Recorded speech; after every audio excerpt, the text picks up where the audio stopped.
O microfone está ok? Aí está ok? Então, podemos começar? Oi, pessoal, bom dia! Bom dia! Beleza, hein? Isso, como tem menos gente dessa vez, tem que ter mais energia, né? Bom. Bem-vindos a todos, bem-vindos. Enfim, um abraço para o pessoal que está assistindo a gente de várias partes aí do Brasil. Como sempre, é um orgulho, uma honra para mim estar aqui. Eu admiro muito vocês que dedicam parte das férias, né, para estudar mais matemática, para pensar mais em matemática, para melhorar, para se aperfeiçoar, né? Isso sempre me deixa mais otimista quanto ao nosso futuro, né? Futuro do Brasil e do mundo, quando a gente tem professores como vocês, né? E, enfim, fico feliz especialmente pelos alunos de vocês, né? Que é muito bom para os alunos terem contato com professores como vocês, que estão sempre melhorando e querendo melhorar, né? Então, o tema da aula de hoje é recorrência, pelo menos o tema teórico. Na verdade, a minha intenção é comentar um problema que eu gosto muito com vocês, e o problema é tão legal que se a gente tivesse o dobro de tempo que a gente tem, a gente ainda poderia comentar o mesmo problema, tá? Mas tem um capítulo legal no livro A Matemática do Ensino Médio, volume 2, sobre recorrência, que vale muito a pena. E tem uma aula minha que está gravada de janeiro de 2017, se não me engano, também sobre o tema. Então, hoje eu vou fazer uma coisa totalmente diferente dessa aula de janeiro, tá? Mas essa aula de janeiro é uma boa referência, também para os exercícios que eu vou deixar para vocês. Porque como eu vou falar de um problema hoje na aula, os exercícios eu coloquei outros problemas. Então, é sempre bom você ter uma outra referência também. E a ideia que eu tive de comentar esse problema com vocês teve a ver com a leitura das competências, né, das novas bases curriculares, né? Essa competência número 5, enquanto lia, eu lembrei desse problema que eu já comentei com várias turmas, de várias idades diferentes. Então, é esse aí, investigar e estabelecer conjecturas a respeito de diferentes conceitos e propriedades matemáticas, empregando recursos e estratégias como observação de padrões, experimentações e tecnologias digitais, identificando a necessidade ou não de uma demonstração cada vez mais formal na validação das referidas conjecturas, né? De fato, uma competência que tem tudo a ver com a matemática, inclusive com o trabalho de matemáticos profissionais, né? Pesquisadores em matemática fazem esse tipo de coisa o tempo todo. E eu, particularmente, fico feliz de ter isso aí. Eu acho que essa é uma competência que ilustra bem uma parte essencial da matemática, tá? Enfim, aí tem esse problema que talvez alguns já conheçam, que não é esse aqui da Torre de Hanoi, esse é um outro exemplo legal. Mas esse aqui é o problema de Josefo, ou Josefus Flávios. Bom, ele estava funcionando quando eu testei antes de vir para cá, agora eu não estou vendo ele aqui. Isso aqui, esse site, aliás, a letra está muito pequena, né? Mas esse site, cutthenot.org, é uma das principais referências para mim de problemas interessantes de matemática, especialmente jogos, brincadeiras e tal, que são interessantes. E é um site interativo. É um site antigo, inclusive você vê até o design dele é antigo, etc., mas o conteúdo é fantástico, é excelente. Tá pequeno isso aqui, né? Como é que eu faço isso ficar grande?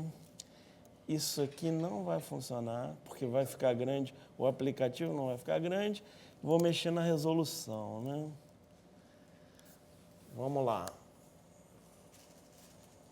Serei ousado. Vou mexer na resolução. Mexer na resolução, você sabe que pode bagunçar tudo, né? Tem uma boa chance de bagunçar tudo. Mas, ok, acho que não bagunçou, não. Melhorou. Ok. Então, tem essa história aí do Joséfo que, enfim, provavelmente é mentira, mas tem algum fundo de verdade, tá? Que o Joséfo Flávio era um historiador judeu que estava sendo perseguido, estava junto com um grupo de soldados judeus, estava sendo perseguido pelos romanos, estavam em guerra, né? Foram encurralados e eles resolveram que era melhor morrer do que serem capturados pelos romanos. E aí inventaram essa ideia do suicídio coletivo, porque eu até entendo que deve ser difícil a pessoa se suicidar a si mesma, né? Então, eles inventaram um jeito de se suicidar, mas com a ajuda do colega, né? Então, eles combinaram que um ia matar o outro. Não exatamente matar, um ia suicidar o outro, né? Isso provavelmente é mentira, mas a lenda é que eles inventaram esse sistema. Eles iam formar uma roda, né? Então vamos formar uma roda, né? E aí vamos suicidando os colegas que estão à nossa esquerda, certo? Então, começando com alguém, né? Esse alguém que vai começar suicida o colega à sua esquerda, né? Aí o colega à sua esquerda acabou de morrer, não vai fazer mais nada, mas o próximo na roda mata o cara à sua esquerda, ou não, suicida o cara à sua esquerda, certo? E aí vai rodando até que sobra um. Esse um que sobrar no final, aí ele se compromete com os colegas, né? Aí sim, fazer o sacrifício de se suicidar a si mesmo. E aí também diz a lenda que o tal de Joséfo, digamos que ele não achava essa ideia de ser capturado pelos romanos tão ruim assim, né? Então, e aí também tinha alguma habilidade matemática, fez umas contas e tal, descobriu a posição para se colocar na roda, para ser o sobrevivente. E então, terminado, ou quase terminado o suicídio coletivo, quando ele sobrou, né, ele disse: pessoal, eu vou cumprir minha promessa, mas não precisa ser agora, né? Quer dizer, e resolveu se suicidar mais tarde, né? Viveu para contar a história e por isso a gente tem esse problema legal de matemática para resolver, né? Graças a ele. Bom, aí tem Bom, é melhor fazer a conta de quem vai sobreviver aqui para eu poder... Porque esse aplicativo ele pede para você escolher alguém. Então, vou escolher alguém aqui aleatoriamente. E aí ele mostra. Então, esse cara que está marcado aqui é o primeiro a jogar, tá? Então, o que vai acontecer? Ele vai matar o cara à sua esquerda, certo? Aí o próximo, que é o que eu escolhi, vai matar o cara aqui. Pelo menos o que eu escolhi não vai morrer na primeira rodada, percebeu? E aí vai continuar. Aí ele mostra o que está acontecendo. Ó. Ah, claro. É que aqui, ó. Isso. Tem várias versões, mas tem algumas versões em que, em vez de cada um matar o próximo, você pula 2 e mata, né? Esse problema, aliás, é muito mais difícil, é um problema clássico de computação. É muito mais difícil do que o pulando 1. O pulando 2 é muito mais difícil do que o pulando 1. Então, o que eu vou comentar com vocês é o pulando 2, tá? Tá aqui de novo. Agora sim ele vai sobreviver, porque agora sim esse vai matar esse, quer ver? Isso, tá vendo? Aí vai rodando, tá vendo? Pula um, mata o próximo, pula um, mata o próximo, pula um, mata o próximo. E aí, por sorte, eu escolhi o cara que ficou no final, olha só. Né? Ficou, que nesse caso é o terceiro da roda. Tá? Então, qual é o problema? O problema é esse, o problema é descobrir quem sobrevive nessa brincadeira. Tá? Quem já conhecia esse problema? Levanta a mão. Quem já tinha ouvido falar? Algumas pessoas já conheciam. Quem sabe resolver esse problema agora? Quem sabe resolver agora? Legal, então acho que foi bem escolhido. Como é um problema famoso, a minha preocupação era, de repente todo mundo já conhece e tal, essa aula vai ser desinteressante. Mas... Perfeito, perfeito. Esse é um livro que eu gosto muito, aliás. O colega está comentando o livro Matemática Concreta, do Knut e outros autores. O Knut é um matemático super conhecido por ter desenvolvido a computação, né? Bom, e também ter desenvolvido o principal sistema que a gente usa para digitar matemática hoje em dia, né? que é o TEC. E esse livro Matemática Concreta é um dos livros de matemática que eu acho mais divertidos e interessantes. Eu gosto muito. É um livro muito bem escrito. E esse problema está resolvido, muito bem comentado nesse livro, né? É uma ótima referência, realmente. E, bom, eu particularmente eu já usei esse problema em muitas e muitas aulas, geralmente para alunos se preparando para a Olimpíada de Matemática, né? Mas eu usei esse problema com alunos de várias idades e eu fiquei particularmente surpreso propondo esse problema para alunos jovens, alunos de 6º, 7º ano de ensino médio, mas alunos interessados, né, em matemática. E eu fiquei bem surpreso como eles são capazes de descobrir coisas muito legais e desenvolver bastante coisa sobre esse problema. E aí, dentro daquela competência que a gente leu aí, tem aquela frase que é super válida, que é: dependendo da necessidade, você avaliar... Bom, dependendo da situação, você avaliar a necessidade de demonstrações mais formais ou não. De fato, isso depende muito da maturidade dos alunos com os quais a gente está trabalhando. O nível de formalismo ou de precisão que a gente quer em relação às explicações de por que as coisas acontecem. Tá? Mas aqui o problema é descobrir qual a pessoa que sobrevive. Tá? Então, enfim.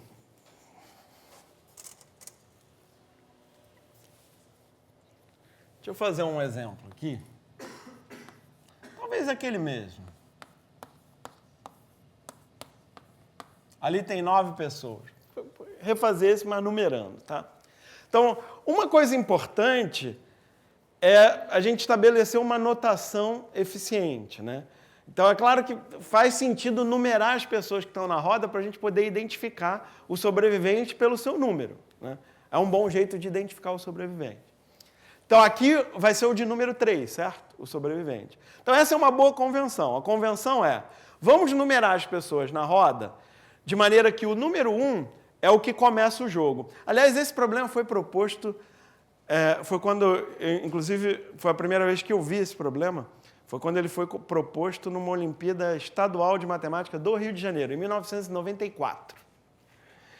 E, claro, não foi proposto com o tema... Esse tema de suicídio é meio chato, às vezes, né? Pode ser meio desagradável, especialmente se falando com criança. Então, o problema foi proposto numa versão, né, mais inocente, que era as crianças faziam uma roda e iam falando sim e não alternadamente. Quem dizia não saía da roda. Tal. Talvez cadeiras, pode ser, eu não lembro exatamente se tinha cadeira, é possível. Né? Eu lembro que as crianças iam falando sim e não, quem dizia não saía da roda. Né? Recentemente eu vi uma outra versão em que era um rei maluco que chamava o pessoal para jantar e aí jogava sopa na cabeça dos convidados. Enfim. Claro que a gente pode inventar versões mais inocentes que não envolvam suicídio, que pode ser um tema mais desagradável. Mas, enfim, a versão mais antiga é essa dos soldados. Bom, então, fazendo essa convenção, e aí rodando no sentido horário, numerando no sentido horário e fazendo a roda rodar no sentido horário também, aí fica claro o que está acontecendo, né? O 1 começa, o 2 sai. Né? E aí o 3 mata o 4, o 5 mata o 6. E aí você vai rodando. Né? Aí agora, nesse momento, é a vez do 9, o 1 sai. Agora é a vez do 3, o 5 sai, certo? Agora é a vez do 7, ele mata o 9. E agora é a vez do 3, aí você continua na roda sempre até o próximo que está vivo, certo? E aí? Então, para 9 pessoas na roda, sobrevive o 3. Tá? Então, o problema aqui é identificar, pelo seu número, o sobrevivente numa roda com um número arbitrário de pessoas. Certo? Afinal, isso aqui é uma questão de vida ou morte. Né? Então, você não quer ficar tendo que fazer contas complicadas, ou se você um dia se vir numa situação como essa, certo? Você está num grupo de pessoas que resolvem fazer um suicídio coletivo dessa maneira, e você não está afim de morrer, né? Você quer ter um jeito eficiente de se colocar na roda para sobreviver. Né? Inclusive, muitas vezes que eu faço essa brincadeira com os alunos, eu costumo fazer alguma teatralização do negócio, né? Chamo os alunos para fazerem a roda e tal, para eles irem, né, fazendo a brincadeira, né? E é legal. E muitas vezes eu me incluo na roda e como mágica, quase todas as vezes eu acabo ganhando o jogo, né? Assim, a gente faz, porque geralmente o que eu faço, a gente faz a roda com os alunos e aí eu aponto quem começa, entendeu? Aí eu aponto aleatoriamente, mas eu dou muita sorte e acabo sobrando sempre no final. Né? Então, a pergunta aqui é como é que você faz isso? Como é que você arruma um jeito de sobreviver numa situação como essa com um número arbitrário de pessoas? Tá? Então, eu quero deixar você pensar um pouco nisso, mas, enfim, como a gente não tem tanto tempo assim, o que eu realmente gostaria que você fizesse, que é algo muito importante em problemas desse tipo. O que são problemas desse tipo? Esse é um problema que tem uma variável discreta, né, que é o número de pessoas na roda. Ok? Então, em problemas desse tipo, a menos que você tenha uma solução muito rápida e muito imediata, é uma boa ideia você fazer uma tabela de valores iniciais. Né? E eu recomendo começar sempre com um número pequeno de pessoas, nesse caso. Então, o que eu quero que você faça é uma tabela desse tipo. Vou chamar de N o número de pessoas na roda e J de N o número do sobrevivente. Certo? E eu quero que você complete essa tabela para valores a partir do 1. Bom, basicamente até quando você puder. Esse não é o único, esse é um dos problemas em que vale a pena você ter uma tabela relativamente grande. Aí, nesse sentido, tem outra frasezinha daquela competência 5, que é adequada aqui, que é observar padrões, blá, blá, blá, com auxílio de... E aí, em algum momento, ele fala tecnologia digital. Né? Então, por exemplo, eu cheguei um pouco mais cedo e eu pensei nisso, realmente, deve dar para escrever algum programinha bem simplesinho.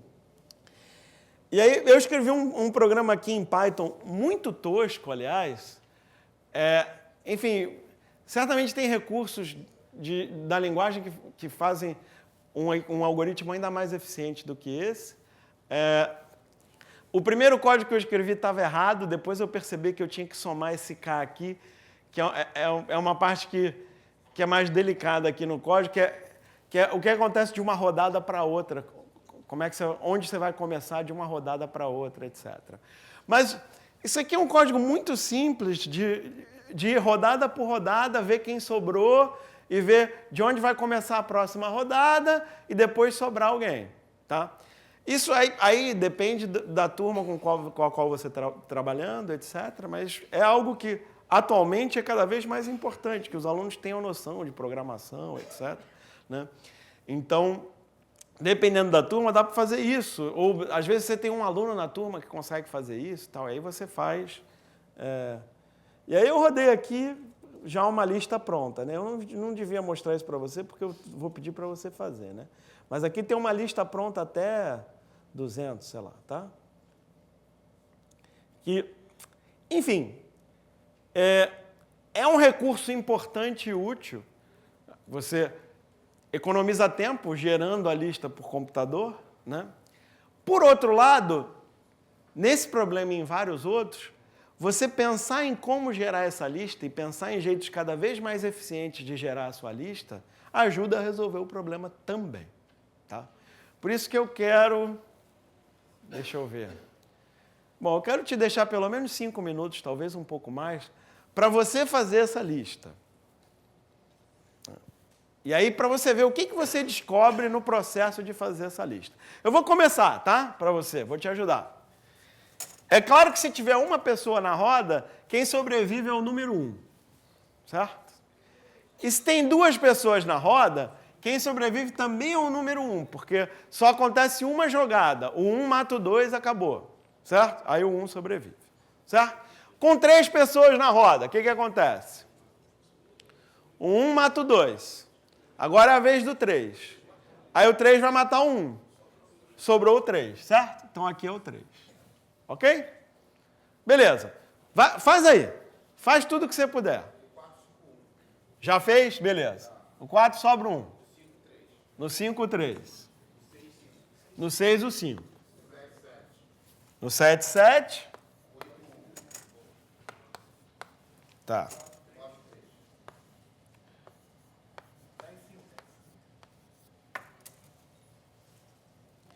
Tá.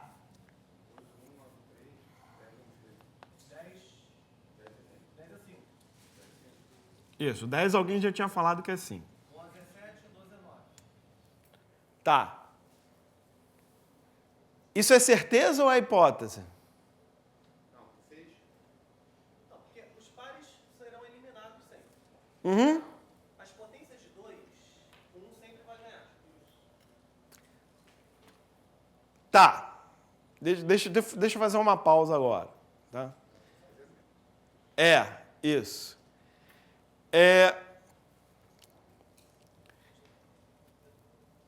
Isso não é uma demonstração.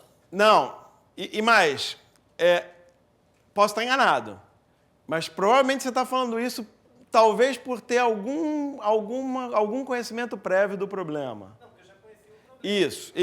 Então é isso.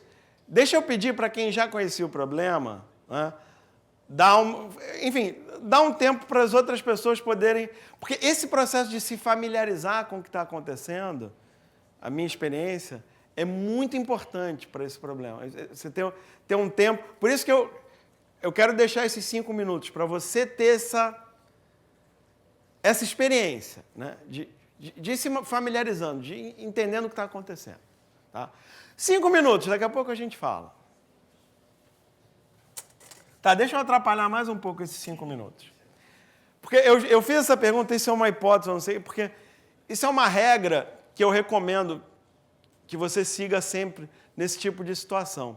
Porque quando você monta uma tabela como essa, ao longo do processo de montar a tabela, você pode ter hipóteses sobre o que está acontecendo. Quando você tiver alguma hipótese, siga a seguinte regra. Nunca coloque na sua tabela principal um número que seja uma hipótese. Coloque na sua tabela principal só o que você tem certeza.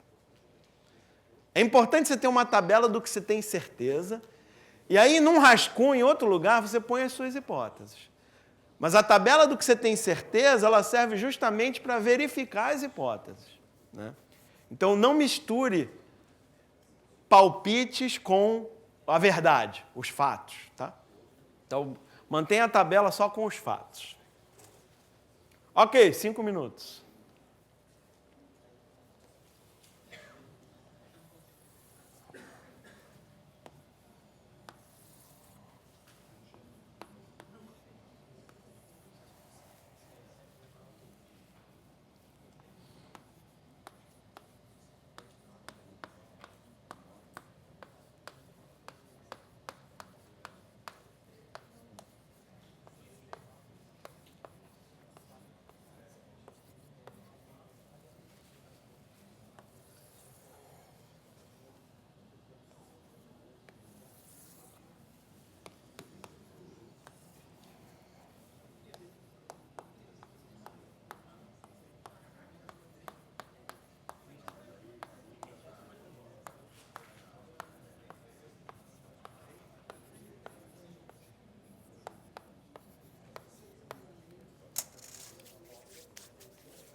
Bom, não sei se foram 5 minutos, acho que foi mais ou menos. Fizeram 11?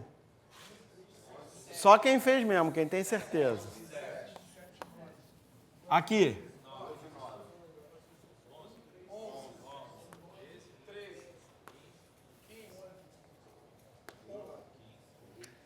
Eu já tive alguém que falou 17 aqui. Como é que vai ser o 17 se tem 16, né? Tem aquele negócio de você ficar tentando adivinhar. Aqui é 1. Mas vocês fizeram tudo isso? Mais ou menos. Pode ser mais ou menos, não. Tem que fazer. Feito. Beleza. 17 fizeram? Dá 3? Com certeza? Fizeram mesmo? Fizeram? 5? 7?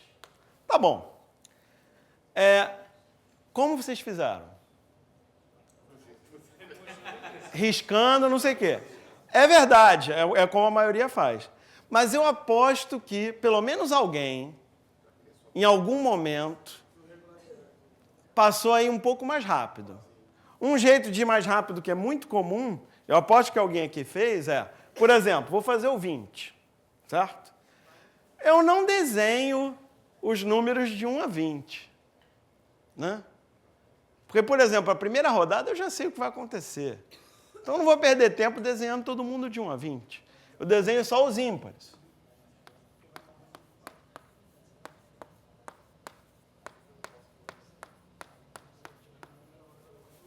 E assim eu vou mais rápido, certo? Né? Desenho só os ímpares, dá um pouco menos de trabalho, eu economizo o giz, certo? E aí eu penso, peraí, mas quem... Agora é a vez de quem? O 20 acabou de morrer, então é a vez do 1, certo? E aí, aqui sim eu vou riscando, certo? Beleza. Depois de fazer isso umas 4, 5 vezes, né, talvez você perceba que nem sequer você precisava sair riscando. Ou de repente, nem desenhar. Mas talvez desenhar ajude. Mas tá, você desenhou até aqui. E aí você imaginou, qual foi a última coisa que aconteceu para ficar essa situação? A última coisa que aconteceu foi morrer o 20, certo? E agora? Bom, agora você tem um círculo com 10 pessoas, certo? E o jogo, a brincadeira, está começando com o número 1, certo? Acontece que você já resolveu esse problema. Aqui aparece a ideia principal de recorrência. E é como aparece na prática. Você está tentando resolver um problema e você percebe que, ao tentar resolver o problema, aparece o mesmo problema, mas com números menores. Certo? Então, tentando resolver o problema para o 20, apareceu para você o mesmo problema, só que com 10 pessoas. Só que o problema com 10 pessoas você já resolveu. Então, você pode ir na sua tabela e ver o que acontece, porque você já fez isso. Você já fez essa brincadeira de riscar com 10 pessoas.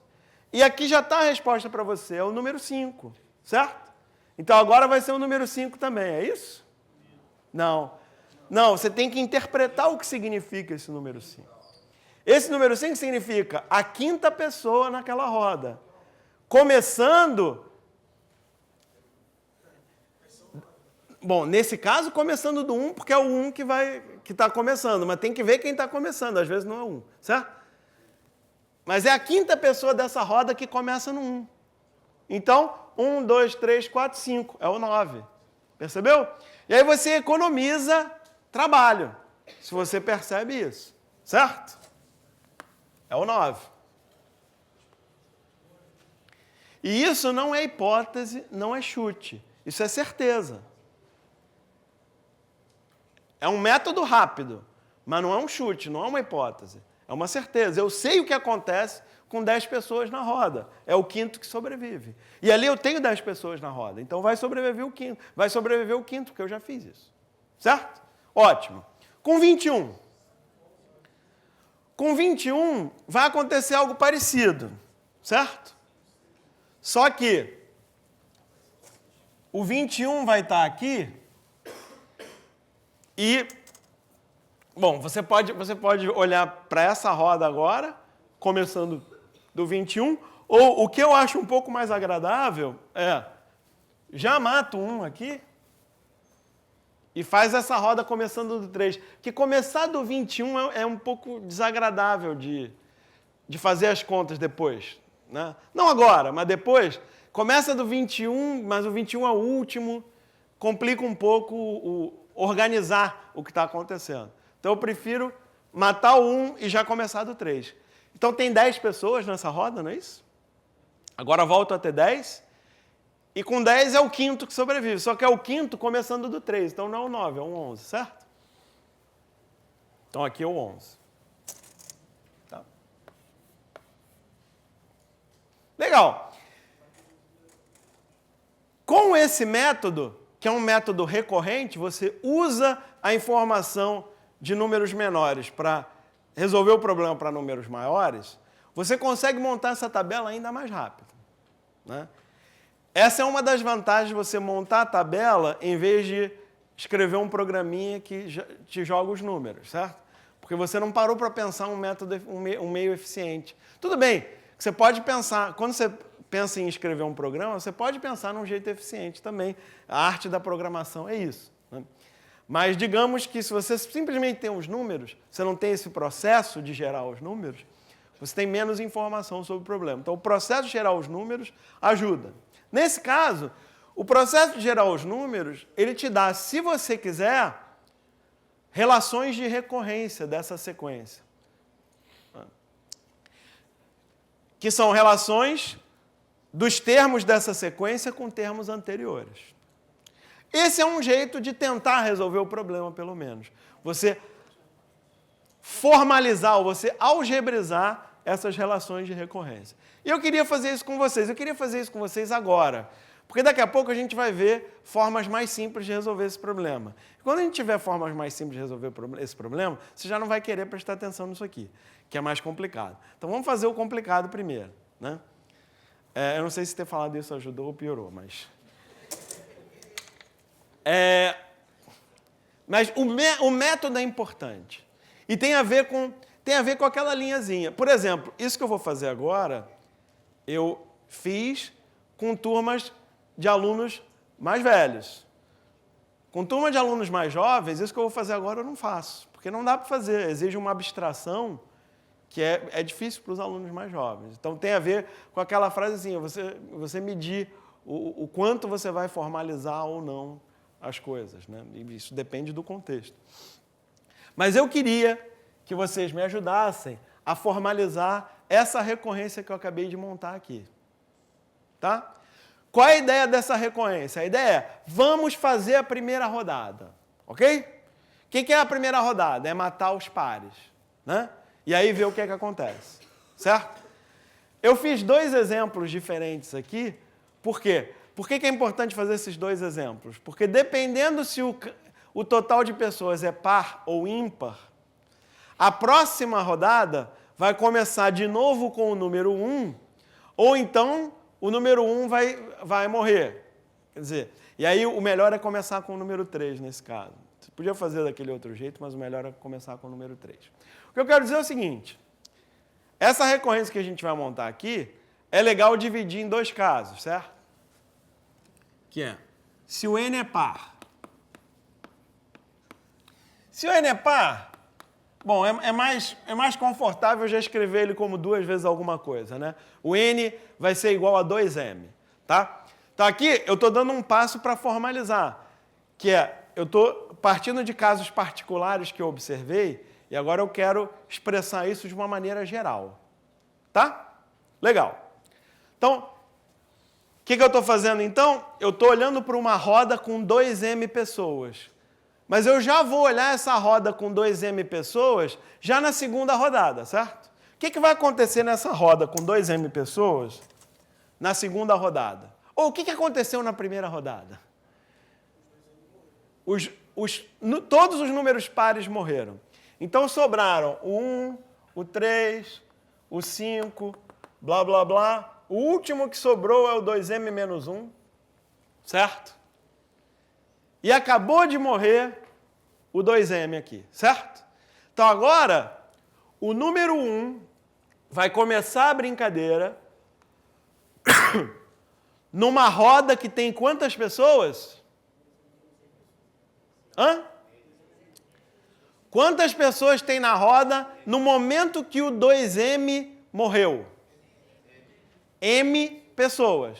Exatamente a metade, certo?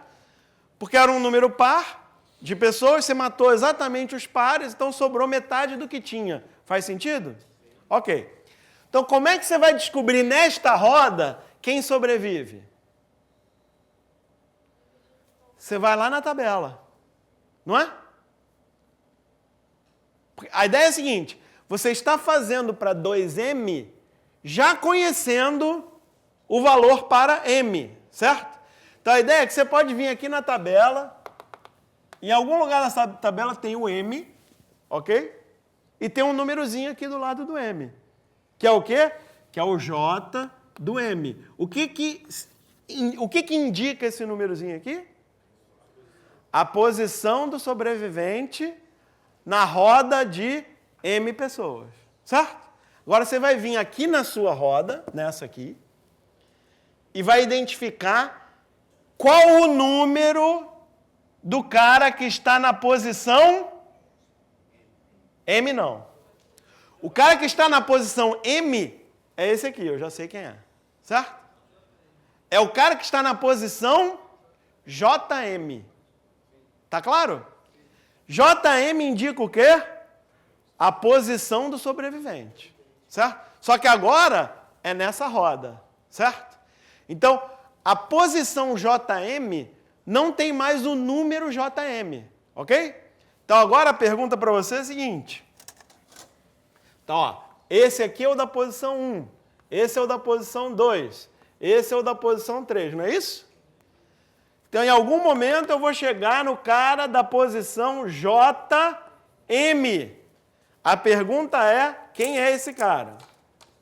Qual o número do cara que está na posição JM? E aí, sabe resolver esse problema? Já viu esse problema em algum lugar? Quer dar um nome para esse problema?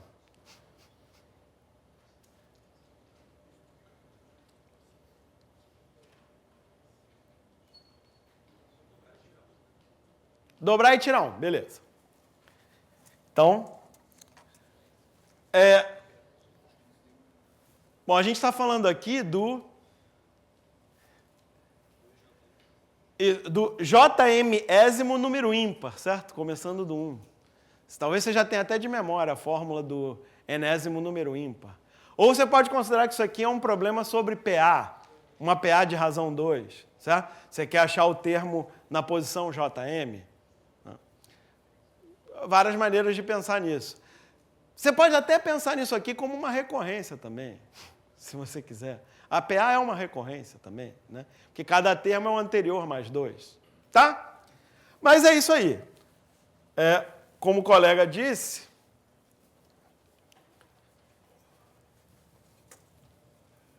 o cara da posição JM vai ser o 2 vezes JM menos 1. Certo? Usa a fórmula da PA se você estiver mais confortável, mas, enfim, dá para ver, né? Como você sabe que vai de 2 em 2, você sabe que tem que ser duas vezes a posição, mais ou menos alguma coisa, certo? Então, como está funcionando para os primeiros, vai ser isso aqui, 2JM menos 1. Porque você sabe que a fórmula tem que ser desse formato, né? Tem que ser 2 vezes a posição, mais ou menos alguma coisa. Beleza. Isso nos dá uma fórmula de recorrência dessa sequência, que é J2M. Então, é uma fórmula que você só vai poder aplicar se o número de pessoas é par, ok? J2M sempre vai ser igual a 2 vezes JM mais 1, né? Outra grande vantagem da gente ter uma tabela é, quando a gente faz conta... Obrigado. Às vezes eu erro de propósito para ver se você está prestando atenção. Dessa vez eu errei mesmo. Não foi de propósito. Menos 1. Então, mas olha só, eu não errei de propósito, mas podia ter errado de propósito, porque... Sabe o que eu estava comentando antes de você me corrigir? Que é, você faz uma conta lá, vai que você cometeu algum erro, deu alguma bobeira e tal, colocou um mais em vez de um menos, vale a pena voltar para a tabela e conferir. Você chegou numa fórmula geral, volta para a tabela e confere, vê se você não errou alguma coisa, não cometeu alguma bobeira, tá vendo? Eu teria identificado, sem você me falar, porque era isso que eu ia fazer agora. Eu ia verificar a fórmula, tá vendo? Ó, não foi por querer, mas podia ter sido, hein? Então, ó, por exemplo, 18 é par, certo? Então, o que a minha fórmula está dizendo do J18? Tem que ser 2 vezes o J9 menos 1, certo? O J9 está aqui, é 3. 2 vezes 3, 6, menos 1, 5. Bateu, certo? Podia testar com alguns outros para verificar. Eu fico mais seguro. Realmente está funcionando, não errei conta nem nada, é isso aí mesmo. Certo? Claro que agora a gente precisa de uma fórmula para o N ímpar, né? Porque a gente quer uma fórmula que cubra todos os casos. Para N ímpar, N vai ser alguma coisa do tipo 2M mais 1, certo? E aí o que vai acontecer na primeira rodada? Vão morrer os pares, vão ficar os ímpares.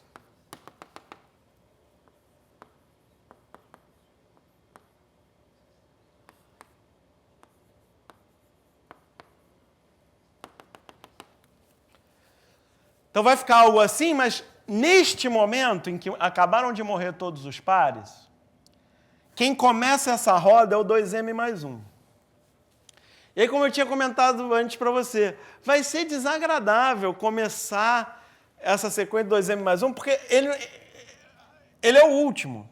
Daqui a pouco você vai voltar para os números pequenos. Não vai, por exemplo, não vai ser uma PA bonitinha, como era a outra. Você teria que abrir 2 casos se você fizesse assim. Dá para fazer, mas é mais desagradável. Então, melhor solução aqui, na minha opinião, faz mais uma rodada do jogo. É a vez do 2M mais 1, ele vai matar o 1, certo? E aqui eu olho o que está acontecendo. O que está acontecendo aqui? É a vez do 3, certo? É o 3 que está começando. Total de pessoas na roda. Atenção aí. Metade menos 1.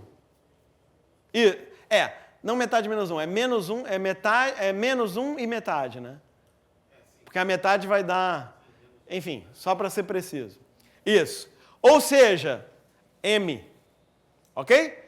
Porque eu matei M números pares e matei mais 1, que é o número 1. Então eu matei M mais uma pessoa e sobraram M. Ok? Então essa roda tem M pessoas. Portanto, eu volto para cá, certo? Eu estou na mesma situação anterior, só que agora eu quero o cara da posição JM começando do 3, não começando do 1. É a única diferença, certo?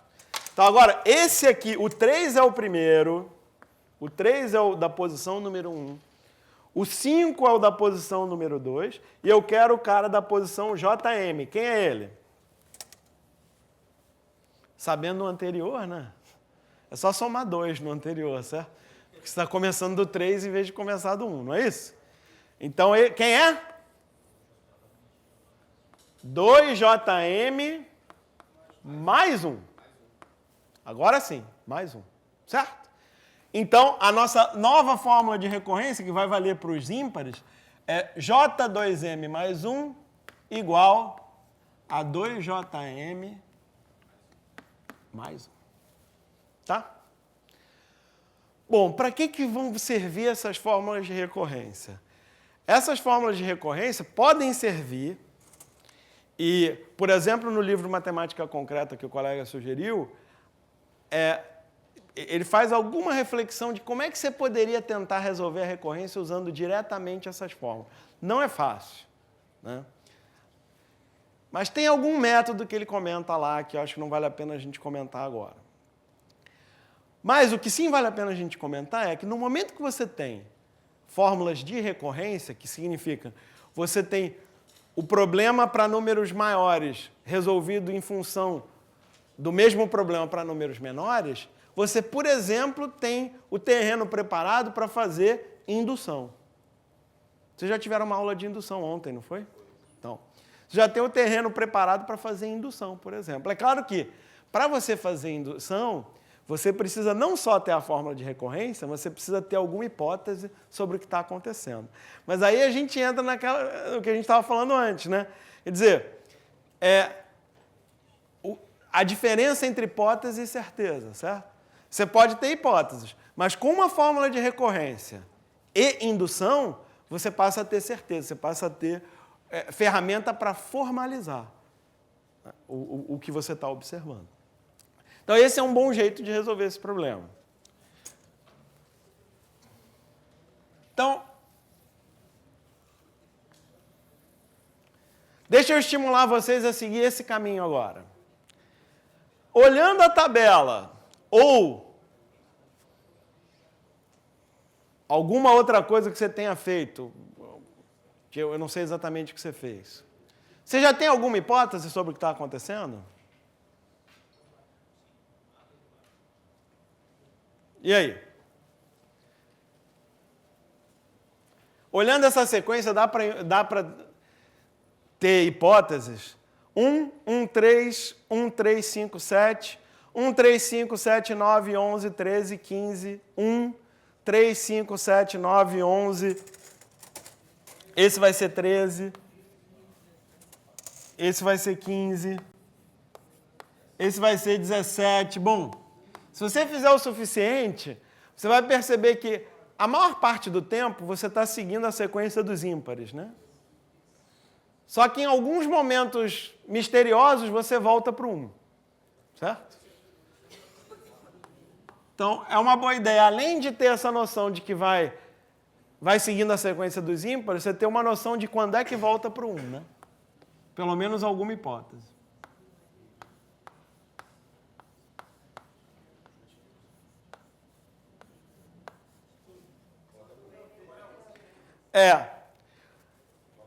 Tem várias maneiras de você entender quando é que volta para o 1, né?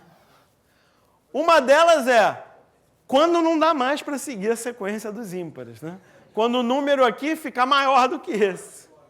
Quando o número fica maior do que esse, aí você volta para o 1, né? Parece fazer algum sentido, certo?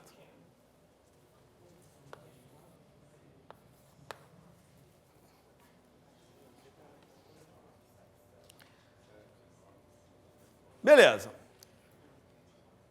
Agora, bom, tem várias maneiras de você continuar. Uma é, ok, temos uma hipótese. E essa hipótese nos permite construir a sequência toda se a hipótese for verdadeira, né? A gente vai seguindo os ímpares até não dar mais, quando não der mais, volta para o 1, certo? Bom, alguma hipótese de para quais números está voltando para o 1? Isso o nosso colega tinha falado lá atrás, né? Nas potências de 2. E se você fizer a conta de, vou seguir os ímpares até não dar mais, você vai perceber que esse ponto que não dá mais é exatamente na próxima potência de 2. Então, essas duas hipóteses são compatíveis.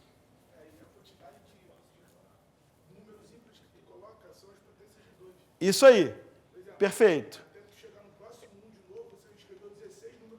É isso aí. Exatamente isso. Deixa eu... Como você está sem microfone, então, pessoal, eu vou repetir o que você falou, tá? Então, o que o colega está dizendo é que você consegue perceber que o número de ímpares que você coloca a cada rodada é sempre a próxima potência de 2. Você começa com um número ímpar, que é o 1, depois você põe 2 números ímpares, 1 e 3, depois você põe 4 números ímpares, 1, 3, 5 e 7, e assim por diante. Então, claro, quando você começa numa potência de 2 e vai colocando a próxima potência de 2, você vai somando, e aí vai dar sempre uma potência de 2 para frente, certo? Então, esse é um jeito... Ainda não provamos nada, mas é um jeito de, pelo menos, ver que as duas hipóteses que a gente tem são compatíveis. O seguir os números ímpares até não dar mais e o fato de voltar para o 1 nas potências de 2.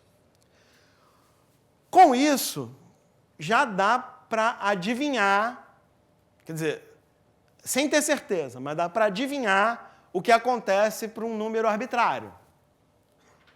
Sei lá, pega um número grande aí, 1000. 1000 pessoas. Dá para adivinhar o que vai acontecer? Vamos tentar adivinhar o que vai acontecer com 1000 pessoas. Adivinhação, por enquanto. Preciso de um lugar para adivinhação, vai ser aqui.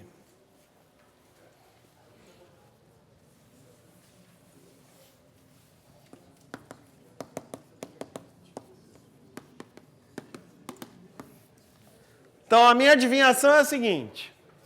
Tá, eu quero adivinhar o que vai acontecer com o 1000, ok? Que número vai estar aqui do lado do 1000? Eu quero adivinhar isso. Certo? Então, é só adivinhar, tá? A gente não está provando nada. Adivinhar a partir da nossa hipótese, ok? Alguma ideia? 977. Ah, tá, mas como? Como chegar nele? Você pega 1000 e subtrai da maior potência de 2, menor que 1000. Ok. Tá, por quê? Porque se você conta... O que isso tem a ver com a nossa hipótese? Se você está colocando uma certa quantidade de números ímpares, que é exatamente a próxima potência de 2, ou seja, a cada momento que eu atingo uma potência de 2, eu zero a contagem de ímpares, basta eu ver o seguinte, quantos ímpares eu coloco a partir da última potência de 2 até chegar no 1000. Ok, perfeito. O colega está falando, basta eu ver quantos ímpares eu vou colocar da potência de 2 anterior ao meu número até chegar nesse número. Então, esse é o ponto que eu queria. Você vai olhar para a potência de 2 anterior, certo? Que é quando você recomeça a contagem. Então, para descobrir o que acontece com o 1000, usando a nossa hipótese, a gente olha para o 512. O 512 é um número importante para descobrir o que acontece com 1000 pessoas. Porque 512 é a potência de 2 que vem antes do 1000. Certo? A última que vem antes do 1000. A mais próxima que é a anterior. Certo? E, de acordo com a nossa hipótese, se a nossa hipótese estiver verdadeira, aqui o sobrevivente vai ser o número 1. E no 513 vai ser o 3. Certo? E assim por diante. Então agora, descobrir esse aqui é realmente muito fácil. É de novo aquele mesmo problema da PA lá. Certo? Isso vai ser o quê? Vai ser o dobro, certo? Da quantidade de números que eu tenho daqui até aqui, certo? A diferença, 1000 menos 512, certo? E aí, é mais ou é menos 1, né? Menos 1. Não é mais, né? É mais. Do jeito que eu fiz, é mais.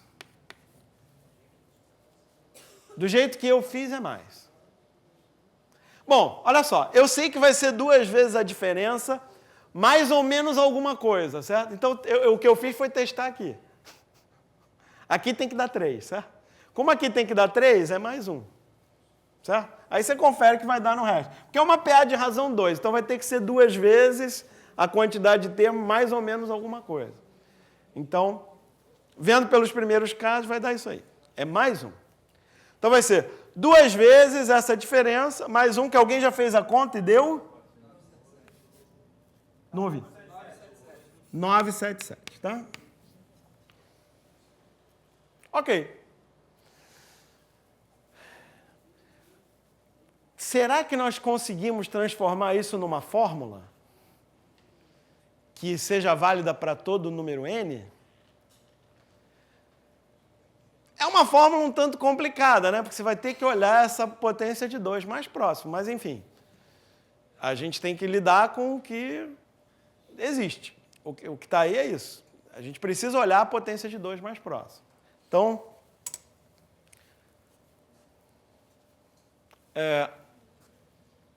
hipótese. Podia chamar de chute também. Eu estou achando que o J de n vai ser 2 vezes n menos a potência de 2 mais próxima dele. A gente vai ter que ter alguma notação para ela, sei lá. Deixa eu colocar 2 elevado a E. Vou chamar de E de... E não é bom, né? Por causa do E. Tá bom. K. N menos 2 elevado a K, mais 1, sendo que esse K representa a potência de 2 mais próxima por baixo, né? Aqui você poderia ter uma dúvida se põe o menor igual aqui ou o menor igual aqui, né? Mas, vai ser ali mesmo. Vai ser ali porque quando n for igual a 2 elevado a k, tem que dar 1 e dá 1 mesmo. Certo? Ok? Vamos lá. Todo número inteiro positivo está entre duas potências de 2, certo? Que eu identifiquei assim, 2 elevado a k e 2 elevado a k mais 1. Duas potências de 2 consecutivas. Ok? Eu tenho que identificar essa potência de 2 por baixo, né? Aqui é a mais próxima por baixo. Subtrair do meu número, multiplicar por 2 e somar 1. Repara que se o que eu estou observando para os primeiros casos for verdade, essa fórmula tem que funcionar. Eu só não sei se é verdade, porque aquilo ali é uma adivinhação. Então, isso aqui, por enquanto, é uma adivinhação. Mas agora que eu tenho uma fórmula que eu adivinhei, e como eu tenho equações de recorrência, aí vem aquele negócio, o que a gente demonstra formalmente, o que a gente não demonstra. Aqui tem duas fórmulas de recorrência que estão demonstradas, perceberam? Estão demonstradas formalmente. Porque eu segui, eu usei as definições do que significa o J, fiz a primeira rodada e deduzi formalmente que o J2M tem que ser isso, e o J2M mais 1 tem que ser isso. Já isso aqui é uma hipótese, é um chute. Então, a ideia é, eu vou usar o que eu sei com certeza para provar o que eu acho que é verdade usando indução. Tá? Eu não deveria fazer esses detalhes Bom, principalmente porque eu quero falar outras coisas sobre esse problema. Mas os detalhes são importantes. Talvez eu devesse deixar indicado. Deixa eu ver.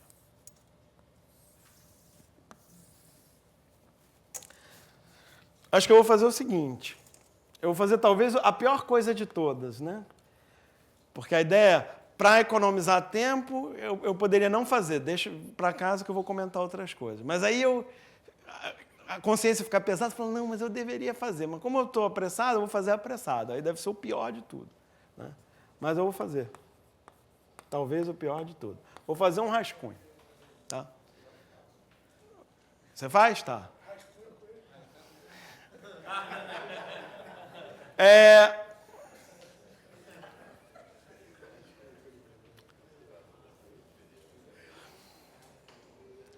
Então, qual é a ideia? Vamos lá. A ideia é provar por indução. Então, como é que a gente prova por indução? Como é uma recorrência que vai pegar aproximadamente, cada número está relacionado com a metade dele, a gente vai ter que usar aqui, o chamado... O pessoal costuma chamar de indução forte, né? A gente supõe que a fórmula é verdade para todo mundo que é menor do que alguma coisa e prova para o nosso número. Então, assim, então supõe que é verdade para todo mundo... Tá.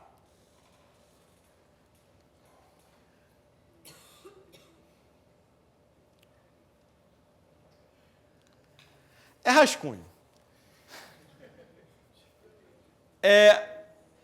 Então, supondo que o JM... Na verdade, eu vou supor que todo mundo menor do que alguma coisa é verdade, mas no caso o que eu preciso é o JM. Supondo que o JM de fato é 2 vezes n menos 2 elevado a k mais 1, com 2 elevado a k menor ou igual a m, menor do que 2 elevado a k mais 1, eu vou provar que isso também é verdade para o J2m, tá? Mas o que eu sei sobre o J2m? Eu sei. Eu não acho, não. Eu sei. Eu sei que o J2m é 2 vezes o JM menos 1. Certo? Mas então, se a fórmula for verdade para o JM, como isso aqui eu sei que é verdade, então o J2m vai ser 2 vezes aquela fórmula, que é 2 n menos... Não é n, é m. Foi mal. 2 vezes m menos 2 elevado a k mais 1, fecha parênteses, certo? Não. Ah, sim, menos 1. Ok. Mas fechei o parêntese certo? Tá? Beleza. Agora faz a conta. Isso é. Tá. Então o J2m vai dar. Faz a conta, mas já faz do jeito que te interessa, né? Ó, é 2, uma coisa que eu já sei o que eu quero. Então vamos só arrumar para ver que realmente vai ser o que eu quero. Eu quero que seja alguma coisa mais 1, né? E vai ser. Beleza. Então... Tá. Então deixa esse 2. Isso, deixa esse 2. Aí aqui dentro fica 2m menos 2 elevado a k mais 1. Isso é bom, certo? Mas agora eu já vou fechar. Isso, agora fecha. Não é isso? Fecha. Então o que eu fiz? Eu fiz 2 vezes esse, tá? Mas ainda falta 2 vezes esse mais 1, menos 1, certo? Que vai dar 2 menos 1 mais 1. Pronto. Deu certo. Deu certo porque isso era o que eu queria. Não é o que eu queria? Porque isso é 2m menos a potência de 2 que vai ser mais próxima de 2m. Porque a potência de 2 que vai ser mais próxima de 2m vai ser o dobro da potência de 2 que é mais próxima de m. Claro, peraí.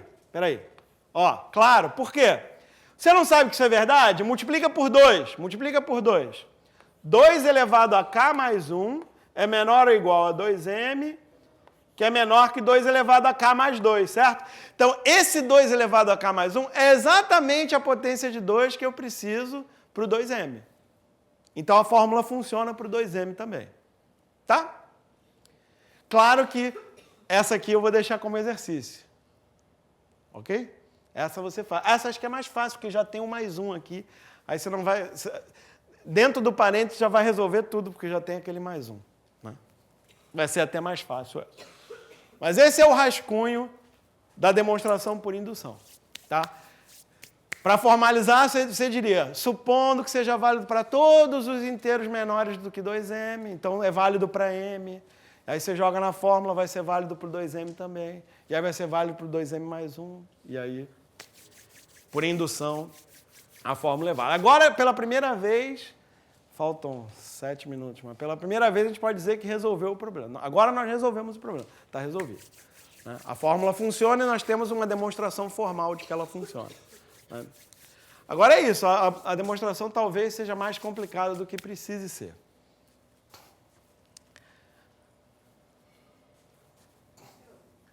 Sim.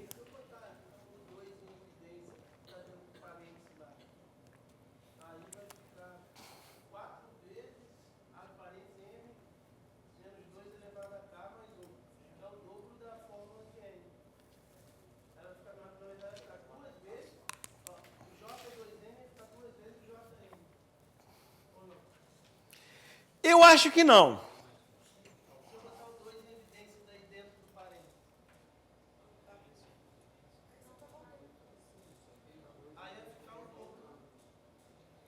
Tá, vamos fazer o seguinte? A gente pode rever essa conta, tá? Mas eu realmente queria usar esses últimos 5 minutos para mostrar outras coisas para você, os 5 ou 6. Mas vamos rever a conta, eu acho que está certo. Mas vamos rever, tá? Se não tiver certo, a gente depois corrige e tal. Mas está certo sim, porque tem que dar isso, porque está certo. A resposta é essa, já está decorado, então está certo. Que está certo, tá. Mas enfim, a gente revê, tá? Perdão. Volta pro problema, volta para essa observação que quando tem uma potência de 2, o primeiro sobrevive. Certo? Imagina que você é o primeiro e você quer sobreviver. Certo? Qual é a coisa que está muito clara para a gente? Que na primeira rodada morrem os pares, certo? O que significa o seguinte, eu sou o primeiro. Se do meu lado direito, o cara que está lá, supõe que todo mundo tem um número na camisa, tá? Se eu olho para o cara que está do meu lado direito, eu sou o primeiro. Se eu olho para o lado direito e o número que está na camisa dele é um número par, quer dizer, ele é o número 26, eu estou feliz pelo menos por uma rodada, né? Bom, uma rodada eu sei que eu vou sobreviver, certo? Aí beleza, ele está com o número 26, eu estou todo feliz, beleza. Aí teve a primeira rodada, o cara morreu aqui, né? Morreu do meu lado, é minha vez de novo. Beleza, é minha vez de novo, eu agora olho para o próximo cara que está vivo na roda. Só que agora o número dele mudou, porque a quantidade de pessoas mudou. Agora o número dele é 13, não é isso? Que era 26, morreu metade. Agora o número dele é 13, aí eu olho aquele 13 e choro. Né? E é ímpar, me ferrei. Certo? Beleza. Digamos que o número que eu olhei aqui é 48. Pô, fiquei felizão. Uma rodada eu sobrevivo. Rodou 24. Pô, legal, mais uma rodada. Rodou 12. Pô, beleza. Rodou mais uma, 6. Caramba, tô vivendo. Rodou mais uma, 3. Morri. Qual é o único jeito de eu ficar feliz em todas as rodadas? Não participar, né? Deixa os caras fazer esse negócio aí. Então, o único jeito de eu ficar feliz em todas as rodadas é se ele for um número par e a cada rodada ele continuar sendo um número par. Certo? Até sobrar só eu. Que vai ser quando tiver uma pessoa só. Então, o que eu quero? Se eu sou o primeiro na roda, o que eu quero que aconteça para sobreviver? Eu quero que no meu lado direito fique sempre um número par, ou seja, eu quero que a quantidade total de pessoas seja sempre par a cada rodada. Como, se o número é par, a cada rodada esse número é dividido na metade, o que eu quero é que um número seja par, e ele dividido por 2 também seja par, e dividido por 2 também seja par, até chegar no 1. Que número é esse?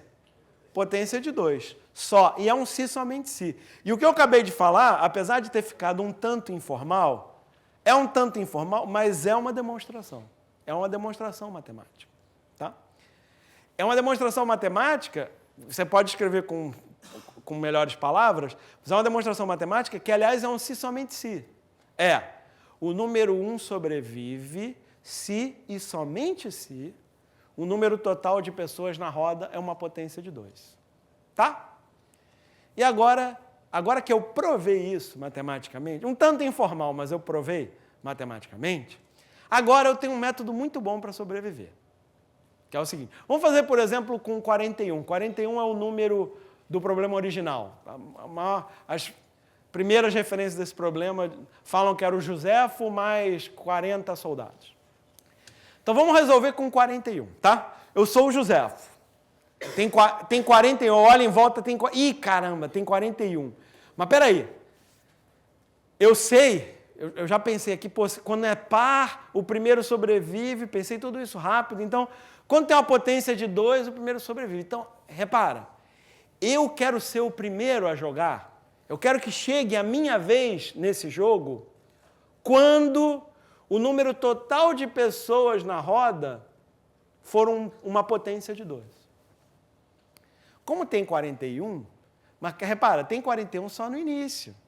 O jogo vai começar, daqui a pouco vai ter 40, daqui a pouco vai ter 39, certo? E uma hora essa roda vai ter 32 pessoas, certo? Então, qual é a minha estratégia? Eu vou me posicionar de maneira que, quando sobrarem 32 pessoas nessa roda, tem que ser a minha vez de jogar. Ok? E aí eu penso, espera aí, mas tem 41. Para sobrarem 32, tem que morrer 9. Então, precisam morrer 9 pessoas antes de ser a minha vez, certo? Quem são as pessoas que vão morrer? As 9 pessoas que vão morrer antes de ser a minha vez? Os pares. Então, são os 9 primeiros números pares, que são do 2 até 18, certo? Então, o meu número vai ser 19. Venci, ganhei. Viu? Ganhei. E de cabeça. Certo? Percebeu? Com 1000. Opa! Eu quero ser o primeiro quando sobrarem 512. Mas para sobrar 512, tem que morrer 488. Certo? Então, eu tenho que ser o próximo a jogar depois de morrer o 488º cara. Cujo número vai ser o dobro disso. Então, é o dobro de 400. O meu número tem que ser o dobro de 488, mais um. Faz sentido? Certo? E está matematicamente provado. Certo? E de cabeça. Tá vendo? Se eu fizesse isso antes, você não ia querer fazer aquelas contas. Né? E essas contas são importantes também. Ai, ai. É realmente uma pena que eu basicamente não tenha mais tempo. Mas eu preciso, no mínimo, comentar o seguinte.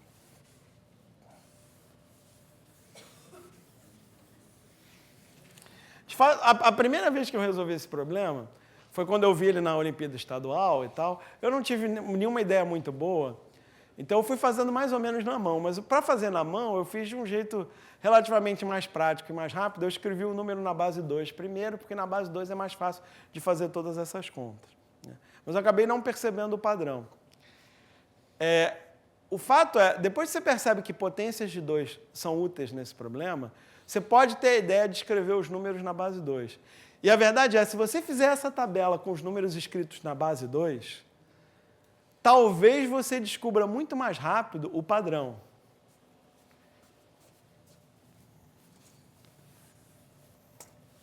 Base 2.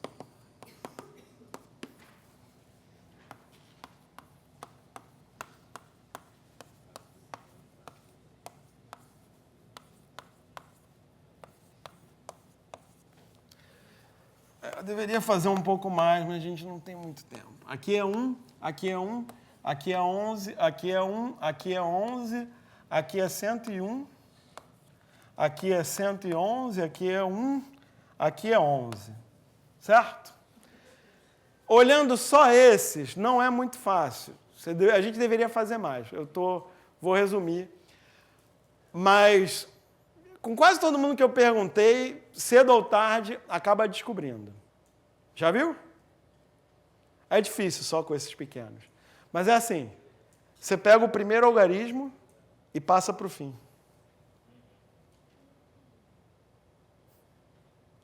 Pega o primeiro algarismo e passa para o fim. Pega o primeiro algarismo e passa para o fim. Pega o primeiro algarismo e passa para o fim. Certo? Desconfiou disso? A fórmula é imediata. Porque escreve um número na base 2. O que significa apagar o primeiro algarismo dele na base 2? É subtrair a maior potência de 2 que está antes dele, não é? Apagar. Se você só apaga o primeiro algarismo. Beleza. Agora, o que significa colocar um algarismo 1 no final de um número na base 2? Não é somar mais um, não. É primeiro coloca um 0, primeiro põe um 0 no final e depois soma 1. Como é que você põe um 0 no final na base 2? Multiplica por 2.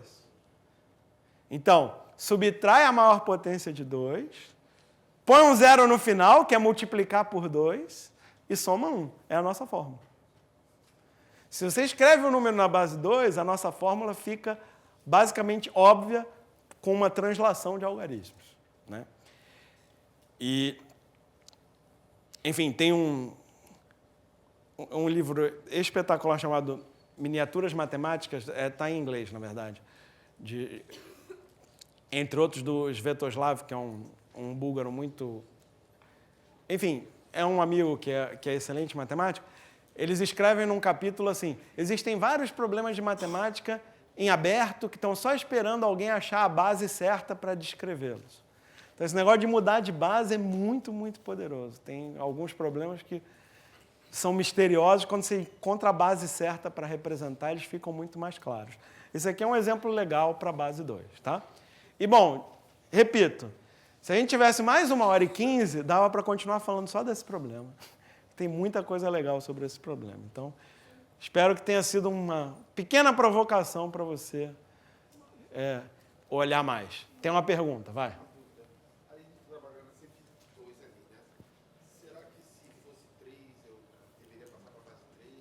Sim, sim. Se você, quando pular de 3 em 3, passando para a base 3, você vai enxergar alguma coisa, mas não tem nenhum padrão tão simples. Não. Quando você anda de 3 em 3 em vez de andar de 2 em 2, não existe fórmula fechada conhecida. Esse é um problema que é estudado, especialmente em computação, para ver algoritmos eficientes, porque a gente não sabe uma fórmula fechada para ele. Então, um problema que você muda só isso e ele fica bem mais complicado. Quer dizer, é muito rico o problema e, enfim, é isso. Eu considero apenas uma provocação e, se você quiser, dá para aprender muito mais com esse problema, tá bom? Gente, hoje à tarde a gente se vê, obrigado, até a próxima.